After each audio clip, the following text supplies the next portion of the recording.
मित्रांनो, तुमचं पुन्हा एकदा GB स्टोरी टेलर या यूट्यूब चॅनलवर स्वागत आहे। आजच्या आपल्या गोष्टीचं नाव आहे अतृप्त, लेखक रावी कुलकर्णी। पण गोष्ट सुरू करण्याआधी जर कोणी या चॅनलवर पहिल्यांदाच आलेले असाल तर त्यांनी या चॅनलला सबस्क्राईब करायला विसरू नका। चला तर मग अजिबात वेळ न घालवता गोष्टीला सुरुवात करूया।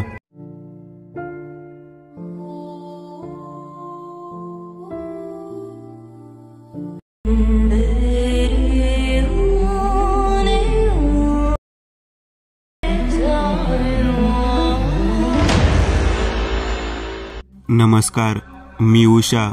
गेल्या 9 दिवसापासून मी इथेच राहते, या कोंदट खोलीत। घरावर हट्टाने बांधलेल्या माळावर विनाकारण या लोकांनी इथे मला कोंडून ठेवलंय।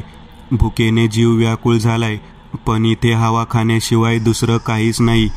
फक्त पक्ष्यांसाठी पाणी ठेवलं होतं, तेही आता पुरवून पिलं आणि संपत आलंय। काय करावं समजत नाहीये, कुणाला बोलवावं समजत नाहीये।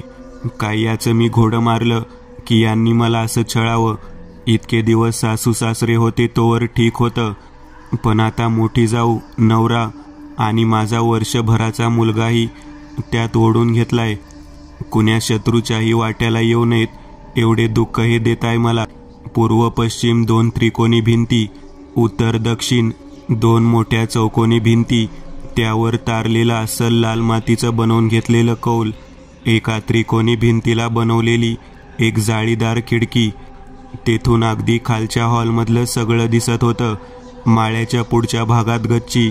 अगदी न चुकता मी काही ना काही त्यावर वाळवण घालायचे। आणि हो, त्या गच्चीच्या झोपाळ्यावर बसलं तर अथांग पसरलेला समुद्रही दिसतो बरं। इतका सुंदर नजारा आतापर्यंत कोणीच पाहिला नसेल। एवढ्या खस्ता खाऊनही एवढा सुंदर बंगला बांधून काढला होता, पण याच बंगल्यात एक दिवस एवढी दयनीय यातना भोगावी लागेल याची कधी स्वप्नातही कल्पना आली नाही। सलग 9वा दिवस भूक जीव ओरबाडत होती। तसं या शरीराला भूक नवीन नव्हती, पण तीही आज जीवावर उठली होती। सगळ्यांनीच तोंड फिरवले म्हणल्यावर ती एकटी थोडी ना माझ्या बाजूने राहणार आहे। तीही सामील झाली त्यांना। इतके दिवस तिच्याशी छान मैत्री होती आमची।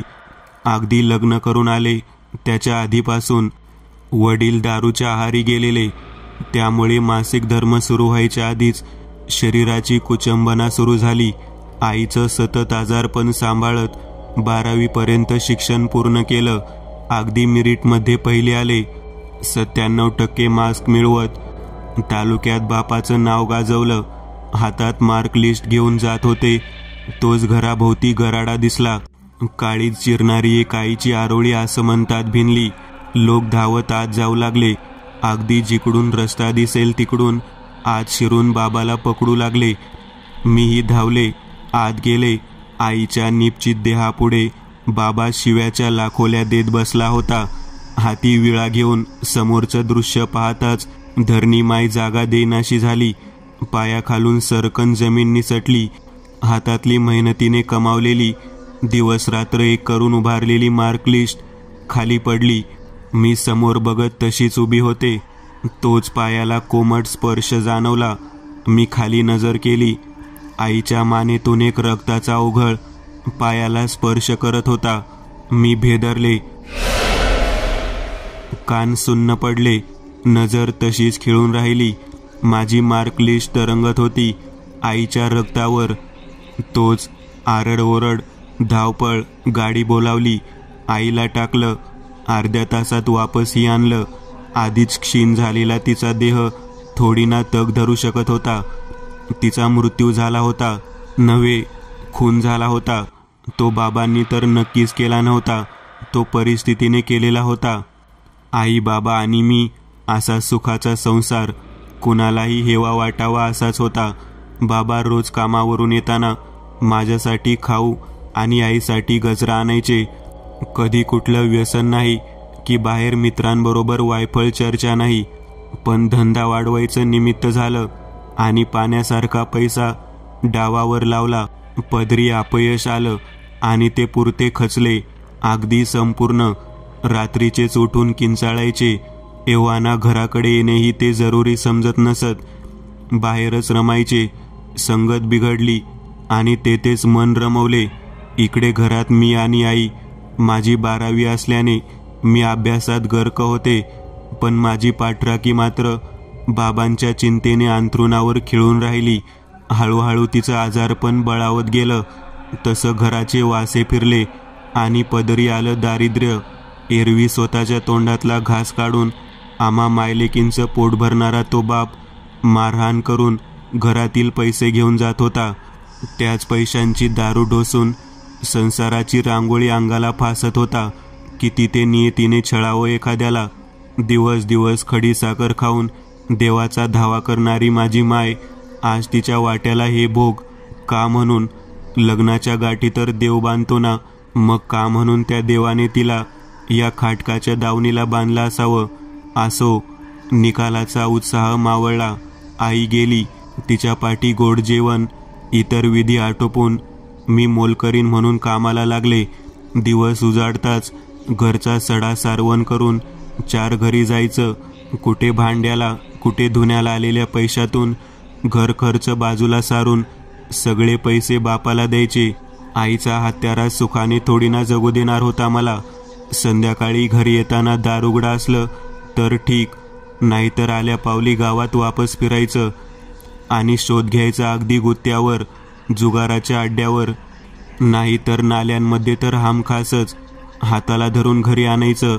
ओसरीत बादलीभर पाणी डोक्यावर ओतून मग घरात न्यायचं. हा नित्यक्रम सुरूच होता. अगदी 6 महिने हाच परिपाठ मी गिरवला. एके दिवशी घरातलं काम आटोपून सुनंदाबाई घराबाहेरून आवाज देत उभ्या होत्या. तशा त्या लांबच्या आत्या लागत होत्या, पण परिस्थितीच एवढी भयानक झाली होती की नातेवाईक जवळ करतील ही अपेक्षा मावळली होती. आज पहिल्यांदा घरात कोणीतरी येत होतं. आईच्या पश्चात मी त्यांना घरात बोलावलं. लाल रंगाची इमल सतरंजी अंथरली. प्यायला माठातलं पाणी दिलं आणि ओढणी सावरत मटकन त्यांच्या पुढ्यात बसले. त्यांनी औपचारिक विचारपूस केली आणि सरळ मुद्द्याला हात घातला. तुला माझा विलास माहीतच आहे. आम्ही त्याच्या पुन्हा लग्नाचा विचार करतोय आणि त्यासाठी तुझा विचार करत होतो. मी जवळपास हादरलेच. हा तोच विलास होता ज्याचे मागच्या वर्षी लग्न झाले होते.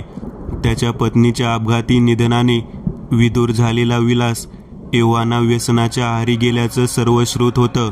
आडातून विहिरी जायला माझी तयारीच नव्हती. जे माहेरी तेच सासरी होणार होतं. जीव विटून गेला होता आणि आता तेच आयुष्यभर भोगण्याची ताकद माझ्यात नव्हती. मी स्पष्ट नकार दिला. एवढा वेळ प्रेमाने बोलणाऱ्या सुनंदा त्या लालबुंद झाल्या. एवढा कसला ग माज तुला? आहे कोण तुझं या जगात? म्हणलं विलाससाठी तुला विचारावं, त्यात तुझं कल्याण होतं. माझ्या पोराला तर हुंडा घेऊन पोरी चालून येत आहे, समजलं का? भिकाऱ्याला वकारा म्हणतात ना, तेच खरं. रागात काही बाई करत त्या उठून गेल्या. मी फक्त त्यांच्या पाठमोऱ्या आकृतीकडे बघत तशीच राहिले. त्यांची आकृती नाहीशी होताच एक साधारण 40शीत डगमगत चालत येणारा पुरुष दृष्टीस पडला. तो माझाच बाप होता. त्याची सकाळ झाली होती. चहाऐवजी दारू ढोसून घराकडे चाला होता. मी जागची उठले. अंथरलेल्या सतरंजीची घडी घालून स्टूलवर ठेवली. ओढणीने मान आणि कपाळावरचा घाम पुसला आणि पायात चप्पल चढवत निघाले. नंतर काय झालं ते आजतागयात माहिती नाही, पण माझा बाप त्या विलाससाठी प्रचंड मागे लागला आणि महिन्यातच आमचं लग्नही झालं. आता सासरा जावई एकाच गुत्त्यावर होते. दारू पिऊन होणारा तमाशा, शिव्यांची लाखोली अगदी नित्याचं झालं होतं. पण पावसानं झोडपलं आणि राजाने मारलं. तक्रार कुणाकडे करायची? आलेला दिवस पुढे रेटायचं एवढं मात्र मी करत होते. नवऱ्याचा त्रास तेवढा सहन होई तो निदान दिसत तरी होता, पण जो दिसत नव्हता तो अगदी जीव घेणा, नैतिकतेला मातीत घालणारा, जीवन संपवण्यासाठी उद्युक्त करणारा. नकोच. माझं सासर म्हणजे गावाचे ऐन शेवटचं घर, काळ्याशार दगडांचा वाडा. घरात सासू सुनंदा आत्या, सासरे बबनराव, मोठी जाऊ वैशाली, मोठा दीर नवरा आणि मी. कपड्यापासून ते स्वयंपाकापर्यंत सर्व कामं सासू माझ्याचकडून करून घेत असत. वैशालीताईंना दिवस गेले असल्याने अगदी निक्षून त्या कामाला स्पर्श करत नव्हत्या. अपेक्षित हुंडा न मिळाल्याने सुनंदा त्या कायमच त्याचे बोल लावायच्या आणि सासरे न सांगितलेलंच बरं. साठीच्या घरात गेले होते, पण काम वासनेने अगदी पछाडून सोडलेला तो नरभक्षक होता. सदान कदा त्याची घाणेरडी नजर माझ्या शरीरावरून फिरायची. लगट करण्याची एक साधी संधीही तो सोडत नसे. चहा द्यायला जाताना हाताला स्पर्श करणे, आंघोळीला गेलं की दाराच्या फटी आडून पाहणे, स्वयंपाकघरात एकटी दिसताच कमरेखालच्या उभारलेल्या नितंबावर हात फिरवणे, अगदी नकोसं झालेलं. 24 तास घरात बसून त्याचे हे नित्याचे काम सुरू होते. जीव अगदी विटून गेला होता. नवऱ्याकडून हाऊस मौज राहिली बाजूला, पण अगदी रास्त गरजाही पूर्ण होत नसत. लग्नानंतर 6 महिन्यात वडील वारले. ते एका अर्थी बरं झालं, कारण त्यांची सोबत सुटली. प्यायला जाताना जावाई सासरा ही जोडी दुभंगली. आता नवऱ्याचं बरं वाईट माझ्याच हातात होतं. मन घट्ट करून आता पदर खोसला. नवऱ्याला हळूहळू करत कामावर लावलं. कधी कोणाच्या शेतावर दोघे मजूर म्हणून जाऊ लागलो, तर कधी स्वतःच्या शेतावर पेरणी काढण्यासाठी पावलं वळवू लागलो. मोठे दीर नोकरीला बाहेरगावी होते, त्यामुळे शेतीचं सगळं सासरे बघायचे. त्यांच्या हातून ते शेत सोडून मी नवऱ्याला घ्यायला लावलं. दिवसभर डोकं कामात गुंतल्याने हळूहळू करत व्यसनावरचं त्यांचं लक्ष उठून गेलं आणि सुरू झाला एक संसार, जो रेखाटायची जबाबदारी आता माझ्यावर होती. जसं कलाकार कलाकृती तयार करताना कलेची, त्या चित्राची देखभाल करतो, अगदी त्याच पद्धतीने मला नवऱ्याला आणि संसाराला उभं करायचं होतं. नवरा आता वेळेवर शेतात माझ्यासोबत येऊ लागला. दोघं मिळून रक्त पेरत होतो. त्यातून नवाकार जन्म घेऊन काळी आई वरदान देत होती. पण दिवसभर कष्ट करूनही रात्री पुढ्यात वाढून ठेवलेलं मला चुकणार थोडी होतं. तोच हावरट नजरेचा सासरा, स्त्रीच्या आयुष्याला विटाळून टाकणारी सासू, लहान मुलाच्या कौतुकात रमलेली जाऊ. मी मुद्दामून हळूहळू बाजूला होत नवऱ्याला वेगळं राहण्याचं सांगू लागले. तोही आता डोळ्याने माझ्या भोवती नाचणाऱ्या भावल्या बघू लागला होता. अखेर एके दिवशी कडाक्याचे भांडण पेटले आणि आम्हाला कपड्यानिशी घराबाहेर पडावे लागले. ज्या शेतात दिवसाची रात्र करायचो, तिथेच एक झोपडी बांधली. थोडे थोडे पैसे एकवटून गावात हा बंगला उभारला. अगदी रात्रीच्या स्वप्नवत हे प्रसंग वाटत असले, तरीही रात्र माझ्यासाठी 6 वर्षाची होती. जिद्द, सुखी संसाराची स्वप्न, नवऱ्याची दारू रात्री कधीच मला शांत झोपू देत नव्हती. जमवलेल्या पैशातून आम्ही हा बंगला वजा घर बांधलं. वास्तुदेवतेने वरदान दिल्याप्रमाणे घरात प्रवेश केला. त्याच्या महिन्यातच मला दिवस गेले. देवी आईला हट्टाने मागून घेतलेला मुलगा झाला आणि त्याच दिवसापासून सासू सासरे आपणाहून बोलायला आले. सासूने नटून माझ्या मुलाचं बारसंही केलं. माझा नवरा कामावर जाताच माझी जाऊ घरी यायला सुरू झाली. दुपारची दुपार घरातच रमू लागली आणि नको असलेला लिंगपिसाड सासरा देखील वेळेअवेळी घरात घुसू लागला. त्याची तक्रार मला कुणाकडे करावी हेच कळत नव्हते. नवऱ्याला आपल्या बापाच्या करामती सांगाव्यात तर सुखी संसारात खडा पडायची भीती वाटायची आणि सासूला सांगावं तर तिचाही अनुभव फार काही वेगळा नव्हता. याआधी तिने मला बदनाम केलेलं होतं. एक दिवस असे सायंकाळी माझे पती घरी आले. शेतातले कपडे काढून आंघोळ केली. चहा हातात देत मी बाजूला बसले. तो शेजारचा भिकू आणि धावत आला. त्याला काहीतरी कामानिमित्त तालुक्याला जायचं होतं. एक वार माझ्याकडे नजर टाकत पती सोबतीला जायला हो म्हणाले. अंतर फार नव्हतं, पण यायला उद्या संध्याकाळ होईल हे निश्चित होते. थोडाफार खाऊन ते निघून गेले. मी शेजारी झोपलेल्या मुलाला उचलून पाळण्यात घातलं आणि दाराला कडी घालून खाटावर आडवी झाले. साधारण 11च्या सुमारास दारावर थाप ऐकू आली. गणेश, अरे गणेश. आवाज सासऱ्याचा होता. मी कानडोळा करून पडून राहिले, पण आवाजाची तीव्रता वाढल्याने अखेरीस उत्तर दिले. ते नाहीयेत घरी, उद्या सकाळी या. यावर तिकडून आवाज आला. तुझ्या सासूने डब्बा दिला होता, तो द्यायला आलोय, एवढा आत घे. अखेर नाविलाज होऊन मी जागेवरून उठले आणि दाराची कडी काढली. बाहेर उभ्या असलेल्या त्या नरपिशाच्याने तो झडप घातली. कसला डबा आणि कसलं काय? रिकाम्या हाती तो याच कामासाठी आला होता हे निश्चित झालं. जोरात माझ्या पाठीवर हात मारत त्याने समोरील खाटेवर मला ढकललं आणि दाराची कडी घालू लागला. मी तोच उठून एक जोरात लात कमरेत घातली. साठीच्या घरात हाडखिळखिळी झालेला तो म्हातारा तोंडावर पडला. खाली पडलेला दिसताच जोरजोरात त्याला लाथा घातल्या. इतक्या दिवस सोसलेल्या भावनांचा स्फोट झाला होता. तो किंचाळत होता, ओरडत होता, पण मला काहीच फरक पडत नव्हता. अखेरीस समोरून लोक येताना बघून तो लंगडत उठून पळू लागला. मीही दार लावून आत झोपी गेले. एवढा चोप घेऊन तो नक्की सुधारेल असं वाटलं होतं, पण पुढ्यात काय वाढून ठेवलं हे कळलंच नाही. तो शांत बसणाऱ्यातला नव्हता. त्याच्या पुरुषार्थाला मी पायाखाली घेतलं होतं. हुंकाराची जोरदार लात त्याच्या अभिमानी पेकाटात बसवली होती. काळ्या आईची सेवा करणारे ते रापलेले हात जेव्हा कुकर्माच्या शरीरावर पडतात तेव्हा धरणीमाय जागा देनाशी होते. एवढे दिवस परिस्थितीनेच गप्प केलं होतं, पण आज शेवटी उफाळून आलाच. झालेल्या प्रकाराची मी वाच्यता करणार नव्हते हे जसं त्याला माहिती होतं, तसं तोही कुठे बोलणार नाही याची मला खात्री होती. नसलेल्या इबरतीची काळजी तो काटेकोर घेत असलेला मी पाहिला होता. नवजात मुलगा, नवरा यांच्या सानिध्यात वर्ष कसं झालं कळलंच नाही. बाळाचा पहिला वाढदिवस जवळ येत होता. तो कसा साजरा करायचा याचा विचार करत आम्ही रात्र नियोजन करू लागलो. वेगवेगळे आराखडे आखून पुन्हा नव्या सकाळी खोडून नवीनच काहीतरी विचार करू लागलो. अखेरीस दोघांच्या संगनमताने आम्ही निर्णय घेतला. घरातील पहिला कार्यक्रम, त्यामुळे अन्नदान करणं गरजेचं आहे. सकाळी सत्यनारायण करू, दुपारी अन्नदान आणि रात्री परमपूज्य श्री रामप्रसाद स्वामी यांचे प्रवचन.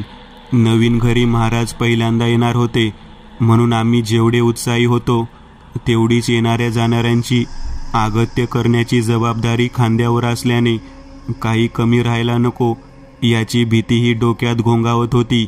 कार्यक्रमाचा तो दिवस अखेर उजाडला. आमंत्रित सर्व पाहुण्यांची जमवाजमव सुरू झाली. थाटात पूजा संपन्न होतच होती की लोचाटासारखे सासू सासरे आणि जाऊ न बोलवता ऐन वेळेवर हजर झाले. त्यांना पाहून मलाच नव्हे तर माझ्या नवऱ्यालाही नकोसं वाटायला लागले. लहान मुलगाही आपलाच आहे याचा विसर पडून त्यांनी ज्या प्रकारे मोठ्या मुलाला हवं ते न मागता दिलं, तेच माझ्या नवऱ्याच्या वारंवार विनवणीनंतरही दिलं गेलं नव्हतं.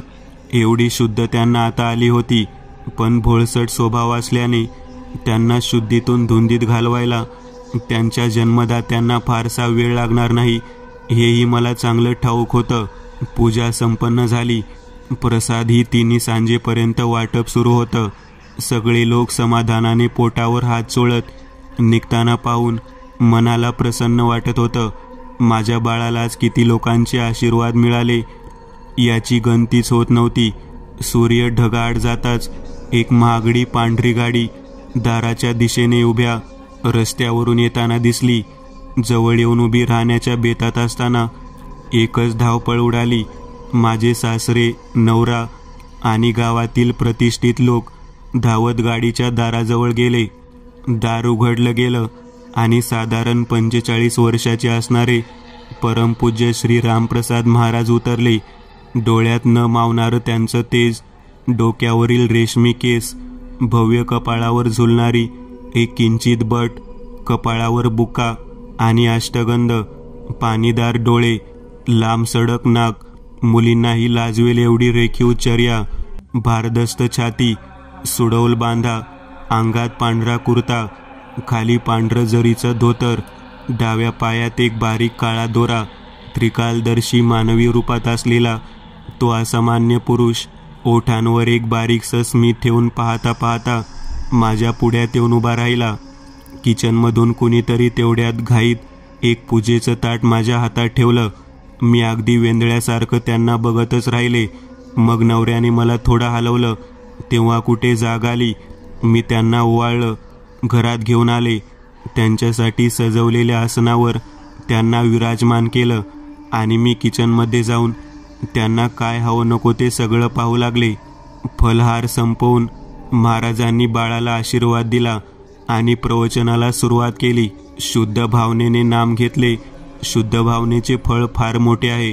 पुष्कळ वेळा गरीब आणि अशिक्षित लोकच या बाबतीत श्रेष्ठ असतात. आपण नाम घेत जावे. नामाने भावना शुद्ध होत जाते. खरे म्हणजे मनुष्याला जिवंत राहण्यासाठी हवेची जितकी जरुरी आहे तितकंच किंबहुना त्याहूनही जास्त जरुरी परमार्थामध्ये भगवंताच्या नामाचे आहे. भगवंताच्या नामाशिवाय न राहण्याचा संकल्प प्रत्येक माणसाने केला पाहिजे. भगवंत हट्टाने किंवा उगीच केलेल्या कष्टाने साध्य होत नाही. तो एका प्रेमाने वश होतो. प्रेमामध्ये हट्ट आणि कष्ट झाले तर शोभतात आणि हिताचे होतात. आपण भक्ताचे प्रेम न पाहता त्यांचा हट्ट आणि कष्ट तेवढे बघतो. सर्वजण तल्लीन होऊन प्रवचन ऐकत होते. तोच घरात काहीतरी खुडबुड ऐकायला येऊ लागली. मी लागलीच आत गेले तर एक इसम मला बघून चेहरा लपवत मागच्या दाराने लंगडत लंगडत पळण्याचा प्रयत्न करू लागला. मी त्याच्या पाठी निघाले. तो पळत पळत घराच्या मागील विहिरीजवळ थांबला. मी त्याकडे जाते न जाते तोच मागून कोणीतरी माझ्या कमरेत हात घातला. दुसऱ्या इसमाने तोंडावर कपडा टाकून मला फरफटत घरापासून थोड्या अंतरावर असलेल्या एका बंद खोलीत मला नेले जात होते. इथपर्यंत मला चांगलंच कळत होतं. करकचून आवळलेला हात, तोंडावर टाकलेला काळा कपडा, दुसऱ्या इसमाने दाबलेले तोंड, या गोष्टीमुळे मी कितीही ओरडून माझा आवाज जमलेल्या लोकांपर्यंत पोहोचत नव्हता. ओढत मला त्या खोलीत फेकण्यात आलं. तोवर शुद्ध येते तोच एक जोरात मुस्काटीत लगावली गेली आणि त्या इसमाचा चेहरा मी पाहिला. तो माझा दीर आणि सासरा होता. दीर माझ्या भोवतीने एक रस्सी बांधत होता तर त्या काळोख्या खोलीचं दार लावून सासरा पहाऱ्याला उभा राहिला होता. त्यानंतर झालेले अनुवानित अत्याचार मी शब्दात सांगूच शकत नव्हते. समाजापुढे सभ्य राहणारा तो मोठा दीर एका नरभक्षाप्रमाणे माझ्यावर तुटून पडला होता. ओठाचे लचके तोडून रक्त काढत होता. कोमल फुलाला एखाद्या निरागस मुलाने मुठीत कुस्करावे एवढ्या शक्तीने तो माझे वक्ष ओढून काढत होता. मी तोंडात कोंबलेला बोळा मोठ्या मुश्किलीने बाहेर फेकला. तोच एक जोरात किंकाळी फोडली, पण माझा आवाज त्या चार भिंतीला छेदू शकला नाही. 2 तास मी त्या भक्षकाच्या अत्याचाराला बळी पडत होते. जे होते हे काही केल्या मला रोखता येत नव्हते. मी फक्त पडून राहिले. प्रतिकार करण्याची शक्तीच माझ्यातून निघून गेली होती. कुठल्या जन्माची पातक होते ते ईश्वरालाच ठाऊक. त्याचे भोग संपताच त्याने आदर्श मुलासारखे बापाला आत पाठवले. सासऱ्याने वसवसलेल्या डोळ्याची भूक भागून घेतली. जवळ पडलेल्या एका लोखंडी रॉडने एका फटक्यात माझ्या डोक्याचे 2 भाग केले. तो प्रहार एवढ्या जोरात होता की मी उठून बाजूला फेकल्या गेले. एक धुरकट वास माझं जगणं मुश्किल करत होता. मी खिडकीतून खाली बघते तर खाली मोठी सजून धजून माझी सासू मुलाला घेऊन बसली होती. नवरा फक्त धोत्रावर समोरील कसली तरी पूजा संपन्न करत होता. होमकुंडात समिधा टाकत होता.